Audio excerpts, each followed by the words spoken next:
The Galactic Academy's xenobiology class had fallen into its usual rhythm when everything changed. Anna sat near the back, her Earth Standard tablet glowing softly as she took notes on Kelvorian respiratory systems. Around her, students from a dozen worlds whispered, clicked, and hummed in their native languages, creating the symphony of interspecies education that had become normal over the past semester.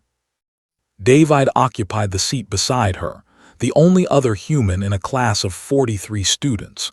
He'd been sketching the cellular structures Professor Zintel projected onto the holographic display, his pencil, an actual wooden pencil, which fascinated their classmates to no end, moving quickly across paper. Corvin noticed the pencil. He always noticed things like that. The Vraxian student stood nearly 7 feet tall, his crystalline exoskeleton catching the light and throwing rainbow patterns across nearby desks. By Vraxian standards, he was considered relatively weak, which was precisely why he developed a talent for finding others he perceived as weaker still. In the 6 months since humans had joined the Academy, Corvin had made it his personal mission to remind them of their place in the cosmic hierarchy. Deathworlder, Corvin's translator, rendered his clicking speech into flat, emotionless galactic standard. Still using primitive marking tools, perhaps your species hasn't evolved past cave paintings. Anna didn't look up. She'd learned that engaging with Corvin only encouraged him. Beside her, David's pencil paused for the briefest moment before continuing its work. "I'm speaking to you, Primate," Corvin clicked, moving closer. His shadow fell across Anna's desk. "Or are your auditory organs as deficient as your technology?" Professor Zintel, a floating gas being contained in an environmental suit, continued the lecture without pause. Conflicts between students were considered learning opportunities, chances to develop the social skills necessary for a truly integrated galactic society.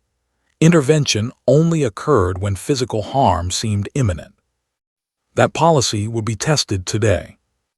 "Corvin, we're trying to learn," Anna said quietly, her eyes still on her tablet. "Please leave us alone."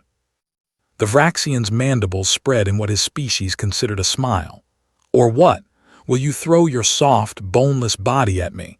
Will you?" He reached out and flicked Anna's tablet with one crystalline finger. The device skittered across the desk and clattered to the floor. The classroom fell silent. Even Professor Zintel paused mid-sentence. Anna took a slow breath, then another. David recognized the breathing technique, the one the human liaison officer had taught them during orientation. 4 seconds in, 4 seconds hold, 4 seconds out. The de-escalation breath. But when Anna bent to retrieve her tablet, Corvin made his fatal mistake. He kicked it away. And then, perhaps emboldened by the lack of response, perhaps simply because cruelty had become his nature, he did something that would become the subject of Academy legend for generations to come. He struck her across the face with his open palm. The sound was like breaking ice, sharp, crystalline, wrong. Anna's head snapped to the side. A thin line of red appeared on her cheek where Corvin's razor-sharp exoskeleton had split the skin. What happened next took exactly 10 seconds. Later, when the Academy's security systems were analyzed, when the footage was slowed down and studied by military strategists from 100 worlds, those 10 seconds would be broken down into discrete moments of terrifying efficiency. Second 1, Anna's head turned back to face Corvin. Her expression hadn't changed. That was what horrified witnesses remembered most, the complete absence of rage, fear, or anything resembling emotion. Just a cold, calculating assessment. Second 2, she stood. The movement was fluid, controlled, biomechanically perfect. David recognized it. They'd both done mandatory self-defense training before leaving Earth. But this wasn't the simple self-defense taught to civilians. Second 3, Corvin's mandibles were still spread in triumph when Anna's hand shot out and gripped his arm.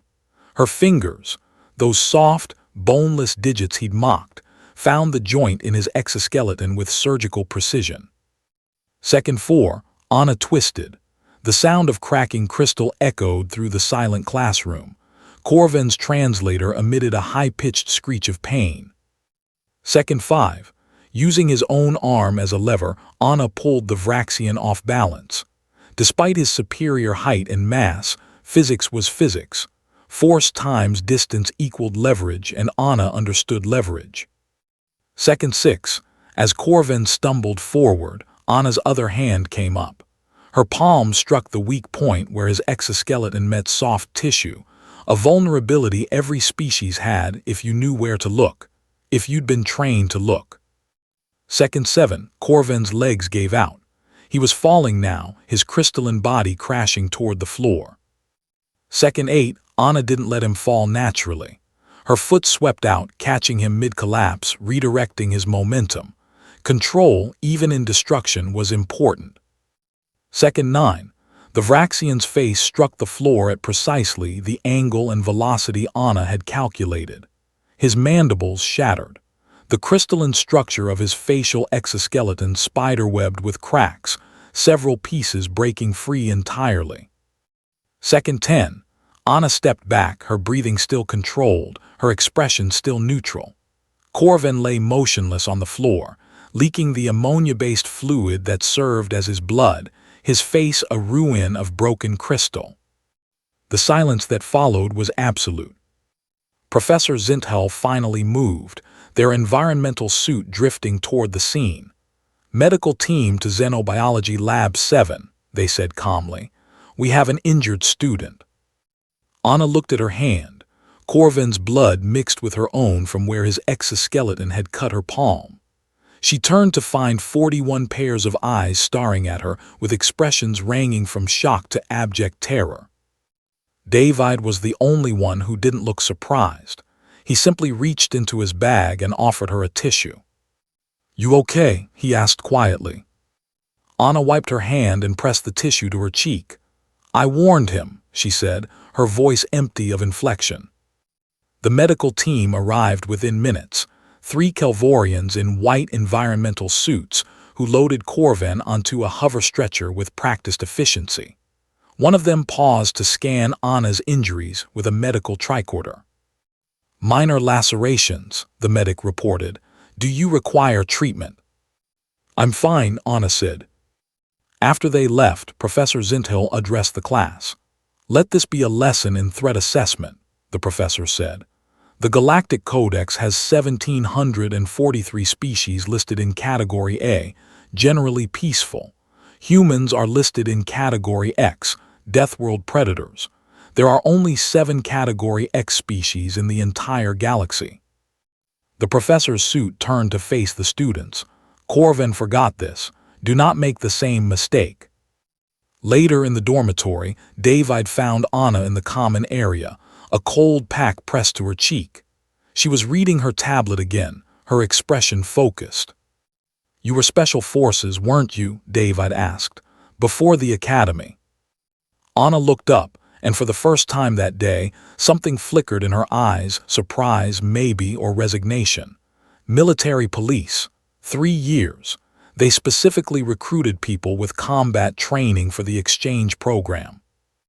Because they knew something like this might happen. Because they knew Earth needed representatives who could protect themselves and others if necessary." She set down the tablet. "The Galactic Council thinks humans are dangerous. Maybe we are. But the galaxy's more dangerous than anyone wants to admit. Someone needs to remind species like Corvin that peaceful doesn't mean defenseless." David sat down across from her. "He'll recover, right? His face can be reconstructed. It'll take time and probably hurt, but Vraxian exoskeletons regenerate." Anna's expression softened slightly.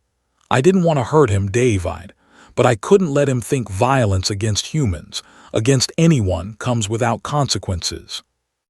10 seconds, David said, shaking his head.